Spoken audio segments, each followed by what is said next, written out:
v and acceleration a of particle executing simple harmonic motion. अभी मैंने आपको बताया कि एक्सट्रीम पोजीशन पर एक्सेलरेशन मैक्सिमम होती है और एक्सट्रीम पोजीशन के ऊपर वेलोसिटी ज़ीरो होती है, जबकि मीन पोजीशन के ऊपर एक्सेलरेशन ज़ीरो होती है तो वेलोसिटी जो है वो मैक्सिमम होती है। तो इसका मतलब अकॉर्डिंग टू दीज पॉइंट्स जो करेक्ट ऑप्शन आपको नज़र आ रहा होगा वो क्या, ऑप्शन नंबर डी करेक्ट है कि when v is maximum acceleration is zero. तो जहाँ पर v मैक्सिमम होगा वहाँ a ज़ीरो होगा, जहाँ पर v ज़ीरो होगा वहाँ पर a मैक्सिमम होता है। ठीक है। इन सिंपल हार्मोनिक मोशन या harmonic oscillator at the mean position पर अब आपसे दो किस्म की एनर्जीज का पूछ रहा है, काइनेटिक और पोटेंशियल। याद रखिएगा मीन पोजीशन के ऊपर वेलोसिटी मैक्सिमम होती है, तो वेलोसिटी के मैक्सिमम होने की वजह से काइनेटिक एनर्जी मैक्सिमम होती है मीन पोजीशन पर, और डिस्प्लेसमेंट के जीरो होने की वजह से पोटेंशियल एनर्जी जीरो हो जाती है। तो मीन पोजीशन के ऊपर काइनेटिक एनर्जी मैक्सिमम और पोटेंशियल एनर्जी मिनिमम होती है। तो इसका जो करेक्ट ऑप्शन आपको दिख रहा होगा सी में लिखा हुआ है कि kinetic energy is maximum and potential energy is minimum. और कहाँ की बात कर रहा है ये, मीन पोजीशन की। A body executes simple harmonic motion. The potential energy, the kinetic energy, and the total energy are measured as a function of displacement. Which of the following statement is true? A में लिखा हुआ है potential energy is maximum when x is equal to zero. नहीं, अगर displacement zero हो तो potential energy भी zero हो जाती है।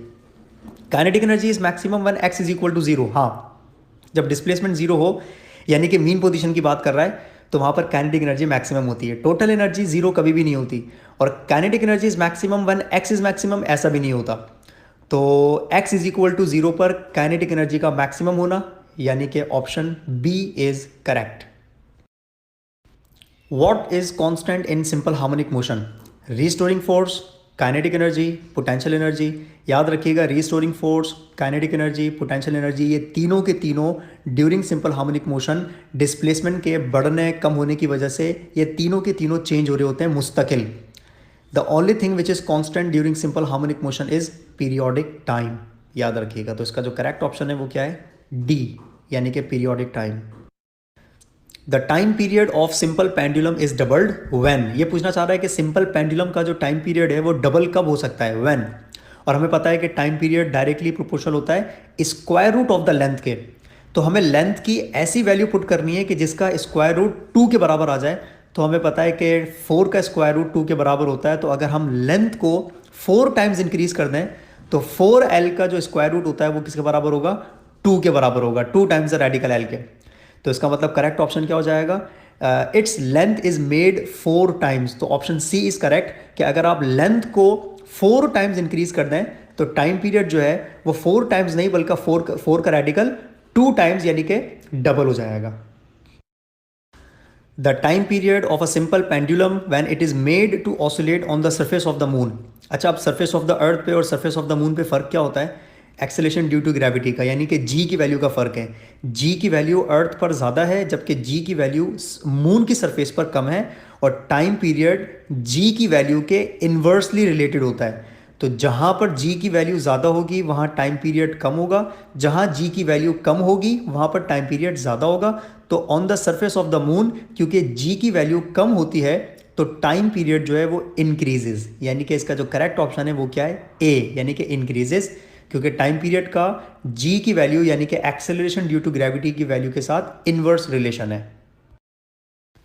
If the length of a pendulum is made 9 times, यानी कि लेंथ को 9 टाइम्स इंक्रीज कर दें, and the mass of the Bob is 4 times, और अगर मास को 4 टाइम्स इंक्रीज कर दें, बॉब वो होता है जो कि सिंपल पेंडुलम में मास होता है जो कि वाइब्रेट कर रहा होता है। तो बताओ टाइम पीरियड पर क्या फर्क पड़ेगा।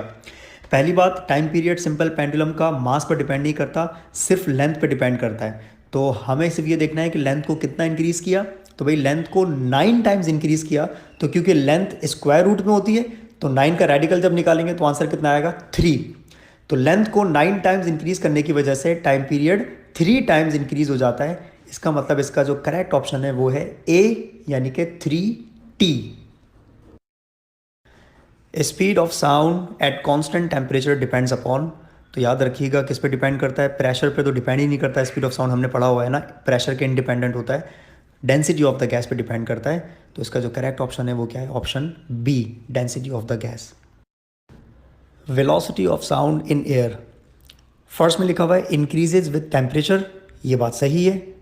2 में लिखा हुआ है डिक्रीजेज विद टेम्परेचर, ये बात गलत है। 3 में लिखा हुआ है इंक्रीज विद प्रेशर, ये बात भी गलत है, प्रेशर के इंडिपेंडेंट होती है। 4 में लिखा हुआ है इज़ इंडिपेंडेंट ऑफ प्रेशर, ये बात भी सही है, प्रेशर पे डिपेंड नहीं करती। और 5 में लिखा हुआ है कि इज़ इंडिपेंडेंट ऑफ टेम्परेचर, ये बात गलत है, टेम्परेचर पर डिपेंड करती है। तो इन 5 में से जो करेक्ट आंसर्स हैं वो कौन कौन से हैं, एक 1 और एक 4। तो ऑप्शन डी में आपको नजर आ रहा होगा कि ओनली 1 एंड 4 आर ट्रू। इस 1 एंड 4 के अलावा बाकी जो स्टेटमेंट्स हैं वो रॉन्ग है। तो correct option is D. The nature of sound waves in gases is longitudinal. जो साउंड वेव्स होती हैं वो ट्रैवल करती हैं कैसे, लॉन्गिट्यूडनल की फॉर्म में ट्रैवल कर रही होती है। ठीक है, तो option B is correct. Transverse waves can propagate in, भाई हमने पढ़ा था कि ट्रांसवर्स वेव्स जो हैं वो प्रोपगेट करती हैं सिर्फ और सिर्फ सॉलिड्स में या ज़्यादा से ज़्यादा लिक्विड्स की सरफेस पर। तो यहाँ पर जो करेक्ट ऑप्शन आ रहा है वो आ रहा है ऑप्शन बी, यानी कि ट्रांसवर्स वेव ट्रैवल कर सकती हैं सिर्फ सॉलिड्स में, लिक्विड्स में नहीं, गैसेस में नहीं। लिक्विड के साथ अगर होता तो लिक्विड की सरफेस पर ट्रैवल करती हैं, लिक्विड्स में ट्रैवल नहीं कर सकती। तो इसका करेक्ट ऑप्शन है option B. It is possible to distinguish between the transverse and longitudinal waves by studying the property of polarization. हम जब पढ़ते हैं ट्रांसवर्स और लॉन्गिट्यूडनल वेव्स का कंपैरिजन तो वहाँ लिखा होता है कि transverse waves can be polarised and longitudinal waves can not be polarised. तो यानी कि वो प्रॉपर्टी जो है जिसकी वजह से आप फ़र्क करते हैं ट्रांसवर्स और लॉन्गिट्यूडनल वेव्स के अंदर, वो प्रॉपर्टी कौन सी है, पोलराइजेशन। तो इसका जो करेक्ट ऑप्शन है वो कौन सा है, D, polarisation. Ultrasonic waves are those waves, ultrasonic और इंफ्रासोनिक ये दोनों की दोनों वेव्स वो होती हैं जो कि ऑडिबल नहीं होती, जो कि हम लोग सुन नहीं सकते। तो इसका जो करेक्ट ऑप्शन है वो है बी, यानी कि मैन कैन नॉट हेयर। ठीक है, ultrasonic waves are those which can not be hear by us, यानी कि man.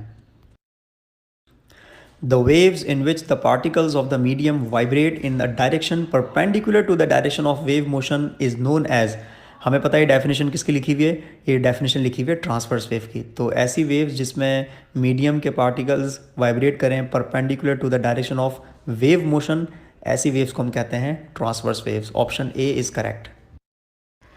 Which of the following do not require medium for transmission, ऐसी वेव्स जिनको ट्रैवल करने के लिए, प्रोपगेट करने के लिए मीडियम रिक्वायर नहीं होता, ऐसी वेव्स को हम कहते हैं इलेक्ट्रोमैग्नेटिक वेव्स।